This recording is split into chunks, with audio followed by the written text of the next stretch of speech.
De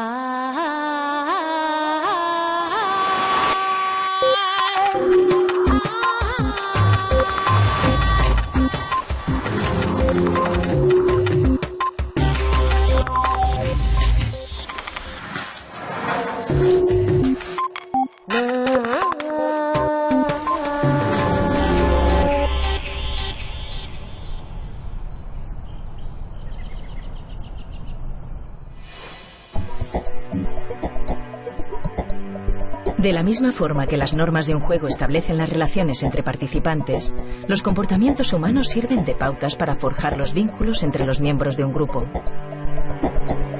Emociones como la venganza, la compasión o el amor forman parte de esas conductas que han ayudado al ser humano a sobrevivir en comunidad desde hace muchos miles de años. Hoy, en Redes, veremos que incluso la moral es una herramienta heredada biológicamente para consolidar una sociedad. Vuelvo a ser esa guerrera, moriría por seguir siendo quien soy.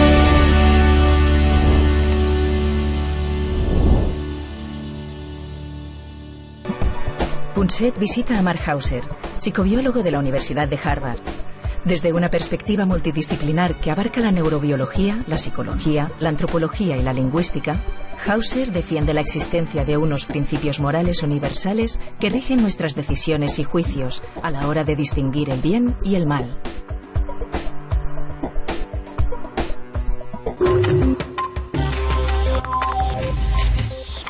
Bueno, en estos tiempos en que se cuestiona tanto la religión, ahora resulta que uno de los científicos más prestigiosos de Harvard, un gran biólogo, Mark Hauser,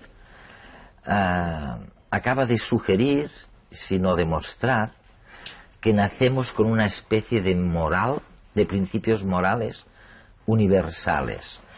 ¿No te da miedo, Mark, decir esto en un mundo que parece tan alejado de la moral y tan cerca de la violencia y de la ausencia de un Estado de derecho,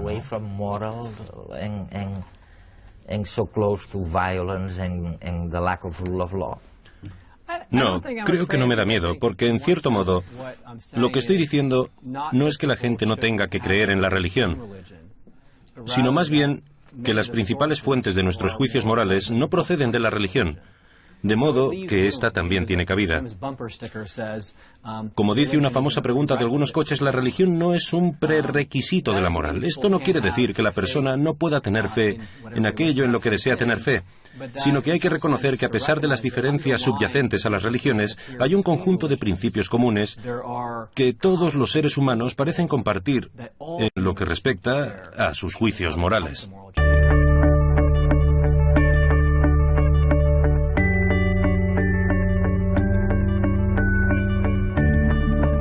Todo ser humano llega al mundo con unas capacidades de convivencia, tiene capacidades de solidaridad, de agresividad, de competición, de ayuda, y todas ellas le sirven para sobrevivir. Entonces, todas estas capacidades se pueden hacer surgir con un simple juego de pelota.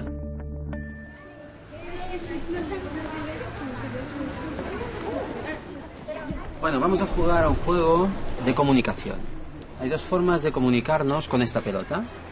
Una forma es positiva, amistosa, y es dando un bote. Otra forma que es negativa, que es agresiva, que es tirando la pelota directamente. En el caso que el receptor del balón le caiga al suelo, no pueda coger la pelota, entonces está muerto.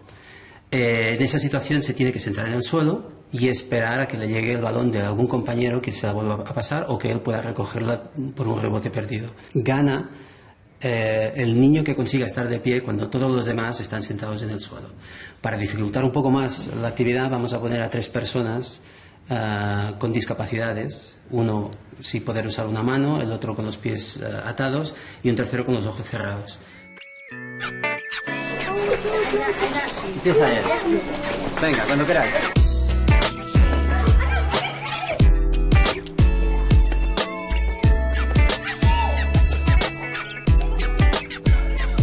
todos estos comportamientos que vemos son comportamientos universales que tienen una base genética, pero que se desarrollan en cada uno de los individuos de un grupo de manera pues diferente, según la experiencia, según su predisposición, según lo que han vivido.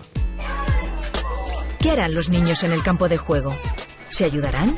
¿Se traicionarán? ¿Tendrán compasión de los más débiles? ¿Se vengarán unos de otros? Las conductas más universales se reflejan en la simplicidad de este experimento.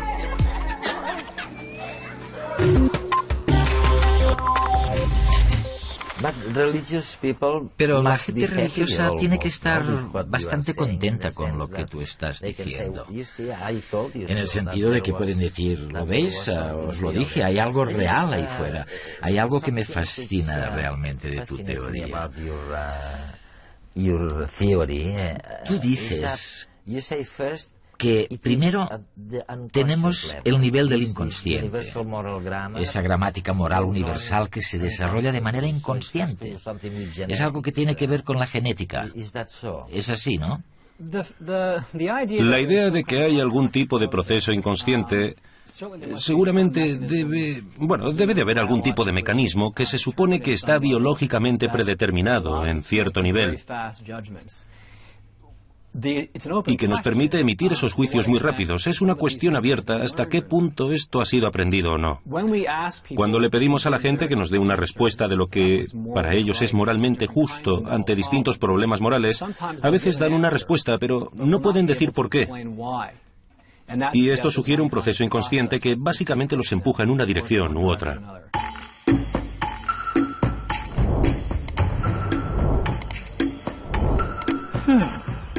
¿Por qué nos es a veces tan difícil explicar la razón de nuestros actos? Reaccionamos a menudo en nombre de la moral, de la justicia, de la solidaridad. Pero en realidad, apenas conseguimos razonar nuestras decisiones. Por los circuitos que configuran nuestra mente, transitan mensajes de agresividad, compasión, venganza, simpatía. Emociones como estas orientan la conducta humana, a menudo fuera de nuestra experiencia consciente. Junto a las emociones, estaríamos provistos de un instinto, también inconsciente, que nos ayudaría a diferenciar una acción justa o moral de otra injusta o inmoral. Otra cosa es lo que tú dices de que algún tipo de moral, algunos de estos principios morales, son compartidos con el resto de los animales. Hay algo darwiniano en este planteamiento. Procede de la selección natural de hace millones de años. Otros, en cambio, son específicos de nuestra especie. ¿Cómo explicas eso?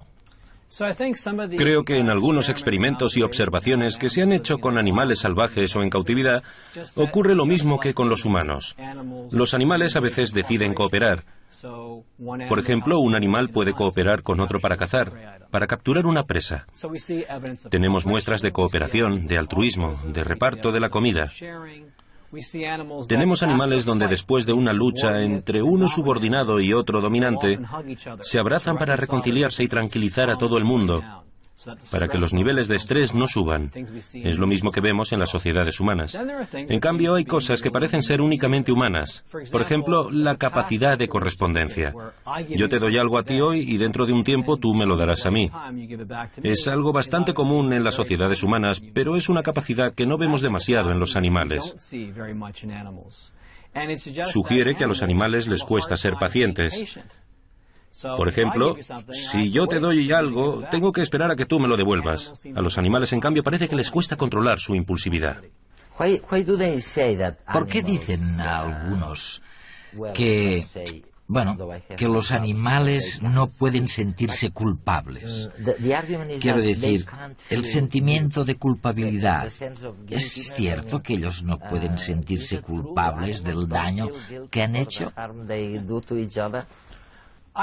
Bueno, yo creo que lo difícil es que cualquiera que tenga un perro o un gato, sobre todo los perros, cree que su perro se siente culpable porque nos evita alejándose cuando ha cogido comida o se ha sentado en el confortable sillón de su dueño. Probablemente lo difícil es ver cómo documentamos la experiencia subjetiva de otras especies. Ya es bastante complicado con nosotros mismos. A cualquiera que haya visitado otra cultura totalmente diferente, donde resulta difícil saber qué está pasando, si no se ve una expresión facial clara que se pueda interpretar, a veces es difícil saber lo que el otro siente. Así pues, si es difícil verlo en nuestra propia especie, más difícil es verlo en otras. Pero ahora cada vez más las neurociencias nos dan pistas en relación con este problema, algo que los estudios conductuales no nos han dado. Hay, por ejemplo, estudios muy interesantes con humanos que han hecho ecografías del cerebro. Se puede observar que cuando una persona experimenta dolor, surge un cierto modelo de activación cerebral. Pero cuando alguien ve a otra persona que experimenta dolor, surge exactamente el mismo modelo de activación.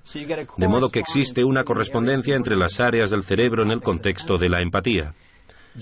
Dado que es algo que se ha documentado en humanos, se podría hacer el mismo tipo de experimento con otros animales, para ver si hay el mismo modelo de activación cuando un animal experimenta dolor o cuando un animal ve a otro que experimenta dolor.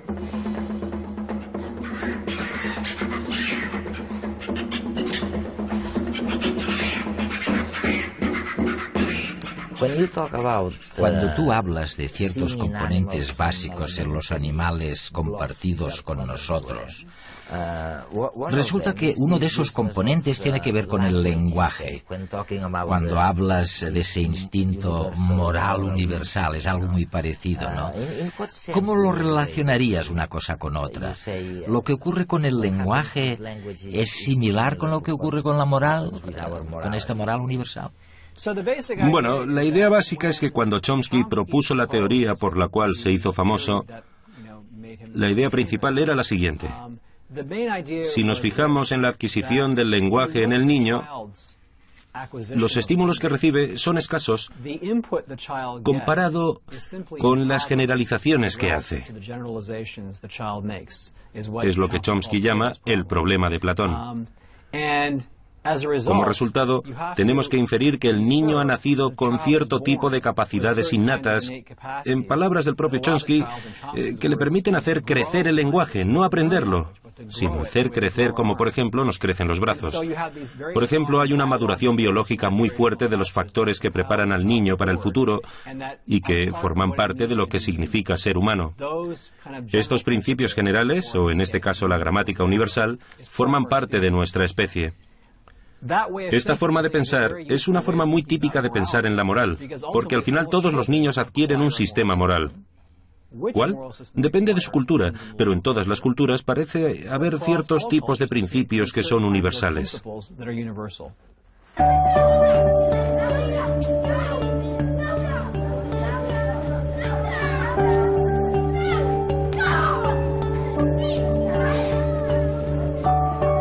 Normalmente la primera actitud que aparece es el narcisismo. El chaval que tiene la pelota no quiere mostrar una actitud negativa de matar a los contrarios y duda entre tirarla y normalmente termina pasándola a sus compañeros. En la actitud del narcisismo también la podemos ver en la cola de un autobús, por ejemplo, en donde todo el mundo respeta su turno porque no quiere demostrar que es egoísta y pasa el primero, y aunque pierda el turno, pues se espera.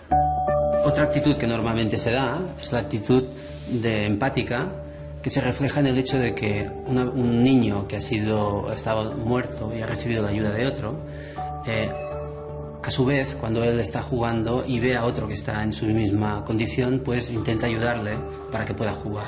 Eso se ve perfectamente cuando paseamos por nuestra ciudad y vemos a un turista que está mirando un mapa perdido sin saber dónde está. Habitualmente, si tenemos algo de tiempo, nos paramos y le explicamos al turista por dónde tiene que ir. Con la introducción de algunos niños con discapacidades provoca que sus compañeros muchas veces intentan ayudarles. Es una forma de ser compasivo con ellos. El sentimiento de compasión, por ejemplo, puede en los humanos ser aplicado a gente que no conocemos de nada, como por ejemplo cuando ayudamos económicamente a las víctimas de un tsunami, de un terremoto, etcétera, etcétera. Según algunos investigadores, lo que nos hace particularmente humanos. El cuidado del grupo, el intercambio de favores, se ha seleccionado en la evolución porque es efectivo. O sea, las especies que se han comportado de esa manera son las que han sobrevivido más y las que han tenido más éxito desde el punto de vista adaptativo.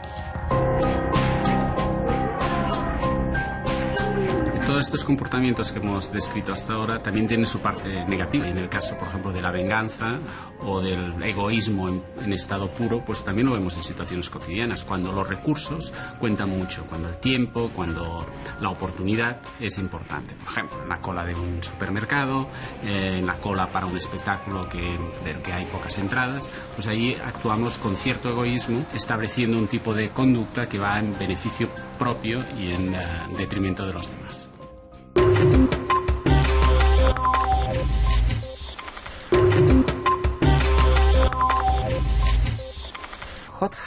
¿Qué ocurre con esos famosos principios que llamamos de anclaje, que inducen a la gente a seleccionar un punto concreto como moral, como lícito, y no otro punto?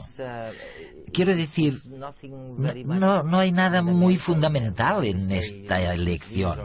Pueden elegir esto o lo otro, pueden elegir lo mismo pensando que es moral, pero ¿en virtud de qué? Mark, ¿en virtud de qué? No lo sabemos muy bien. Es una cuestión abierta. ¿Hasta qué punto tenemos la opción de elegir? Por ejemplo, en muchos países de Oriente Medio, como Jordania o Palestina, etc., si un hombre descubre que su mujer ha tenido relaciones sexuales con otra persona, será asesinada. Son los crímenes de honor. Ahora bien, en Oriente Medio, las personas encargadas de cometer estos crímenes no son los maridos, sino los familiares de esas mujeres, su madre o hermanas. En este país, en los Estados Unidos, especialmente en el sur, donde todo empezó, si un hombre descubre a su mujer en la cama con su amante, es su responsabilidad. En ambas culturas hay una violación del vínculo marital. Pero de quién es la responsabilidad, eso depende de cada cultura. Por lo tanto, la idea básica es que la gramática universal y la gramática moral universal son principios abstractos en cuanto a su naturaleza cooperativa o dañina. Veamos ahora un ejemplo mucho más concreto. En la mayoría de los países, la eutanasia activa está prohibida. Una persona que está en cuidados intensivos no puede recibir una sobredosis. Pero podemos suprimir el apoyo a la vida, es decir, podemos permitir que muera. Por lo tanto, distinguimos entre la acción y la omisión. Esto es cierto cuando estamos confrontados ante cualquier dilema moral. Las acciones siempre son peor vistas que las omisiones. Ahora bien, si la sociedad puede decidir, no sé si es cierto en España, pero sí lo es en Francia, es la ley del buen samaritano. Si no ayudas a salvarse a alguien que quiere hacerse daño, eres tan culpable como si hubieses cometido el crimen. Aquí, acción y omisión van juntas, son equiparables. En Bélgica y en los Países Bajos ya no hay distinción legal entre eutanasia activa y eutanasia pasiva. Por lo tanto, la sociedad puede decidir. Pero lo importante aquí es que la mente humana ha desarrollado una norma empírica, y es que las acciones son peores que las omisiones. Y yo creo que hay una razón de peso que lo explica. Es mucho más fácil ver las intenciones de una acción que de una omisión. Mientras tú estás aquí sentado, estás omitiendo muchas cosas. Estás matando a muchas personas. Las estás matando porque no las estás ayudando. Cada segundo que pasa estás matando a gente por omisión. Si tú fueses culpable de esto, estarías encarcelado de por vida. Por lo tanto, se insiste en las acciones y no en las omisiones. Los seres humanos estamos acostumbrados a vivir en grupo. ¿Qué ocurrirá si se obliga a 4 jugadores a formar parte de un mismo equipo que deberá luchar contra el resto de participantes? ¿Cambiará el comportamiento de los unos y los otros?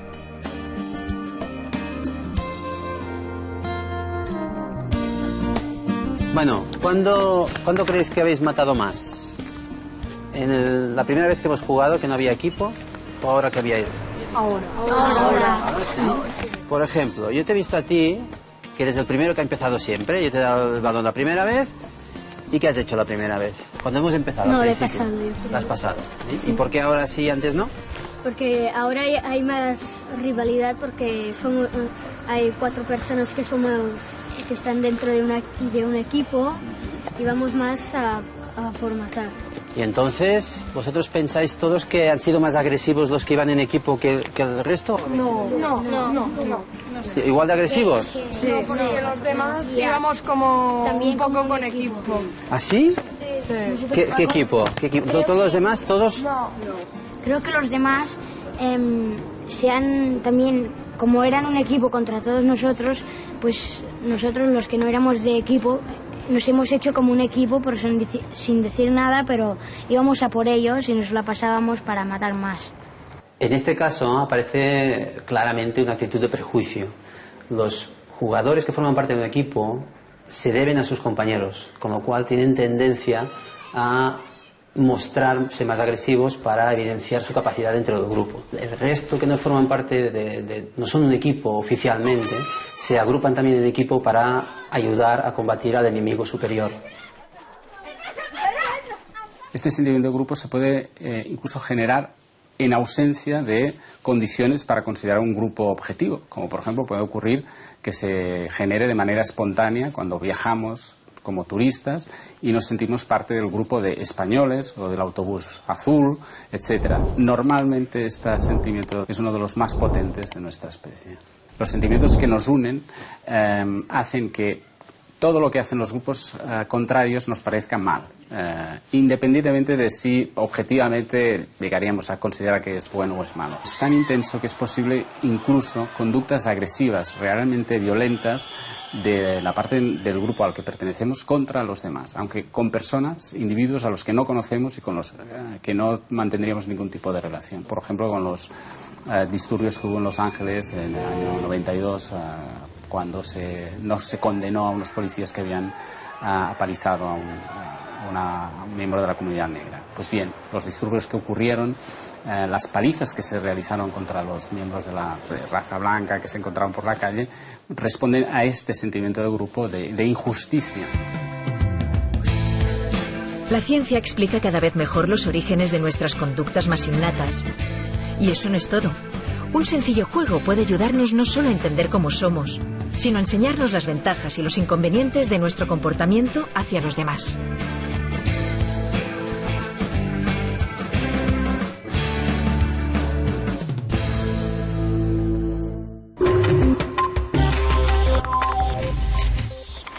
Es fantástico, ¿no? Es fantástico pensar en el poder de estas normas sociales, ¿no? Los neurólogos ahora dicen que el cerebro decide en función de las creencias y no de lo que vemos. No decidimos en función de lo que vemos, sino de nuestras convicciones. Increíble. ¿Tú qué piensas? ¿Cómo podemos enmarcar todo eso con la moral universal de que hablabas? Innata. Una de las cosas que hemos empezado a hacer, y realmente es el resultado de lo que escribí en mi libro Moral Minds, es empezar a utilizar tecnologías en neurociencias para intentar identificar circuitos cerebrales que son cruciales en la toma de decisiones morales. Una línea de investigación que algunos ya conocen, de hace muchos años, el famoso caso de Phineas Gage, un hombre del siglo XVIII, un trabajador del ferrocarril, que estaba manipulando hierro, y este le atravesó los lóbulos frontales. Se levantó, parecía que estaba bien. Con el tiempo, perdió todas sus funciones sociales. Como han descrito los neurólogos, entre ellos Antonio Damasio, parece que cuando esta parte del cerebro, el lóbulo frontal, está dañado, perdemos una conexión entre nuestras emociones y nuestra toma de decisiones. Aunque todo esto parece cierto, resulta que cuando estamos confrontados a dilemas morales, para cierto tipo de problemas morales, esta zona es muy relevante, pero para otros muchos no lo es. Lo que sugiere es que para algún tipo de problemas morales, las emociones parecen ser irrelevantes.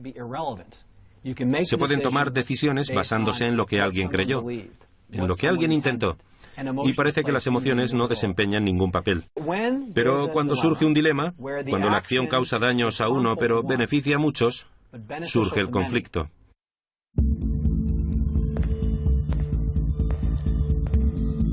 Cinco pacientes esperan con urgencia un trasplante, cada uno de un órgano distinto.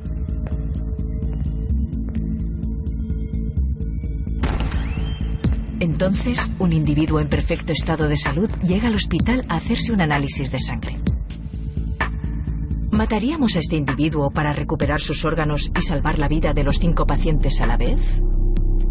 Puedo matar a una persona y salvar a 5. En tal caso, estos pacientes con el lóbulo dañado prefieren salvar a los 5. La repugnancia del daño no tiene demasiada importancia y se hace realidad el mayor bien en sentido utilitario. Los neurocientíficos están empezando a señalar cuáles son las estructuras importantes desde un punto de vista causal que nos permiten emitir juicios morales, creencias, emociones, intenciones, etc. Y tú dices, no siempre son las emociones. Sí, yo creo... Bueno, pero esto es una visión un poco radical. Creo que no todo el mundo está de acuerdo conmigo. Yo creo que gran parte de nuestros juicios morales se hacen antes de las emociones. En cierto modo, las emociones siguen a los juicios morales, en lugar de precederlos. Y esto es una visión nueva. Es la visión radical, sí. Pero veamos la psicopatía. Por ejemplo, los psicópatas. Son gente que hace cosas malas, que matan a otros. La interpretación clásica es que tienen un déficit emocional. Debido a este déficit emocional, ellos no saben lo que está bien o mal. Pero hay una interpretación alternativa. Ellos saben lo que está bien o mal, pero como carecen de las emociones necesarias, no pueden evitar hacer lo que está mal.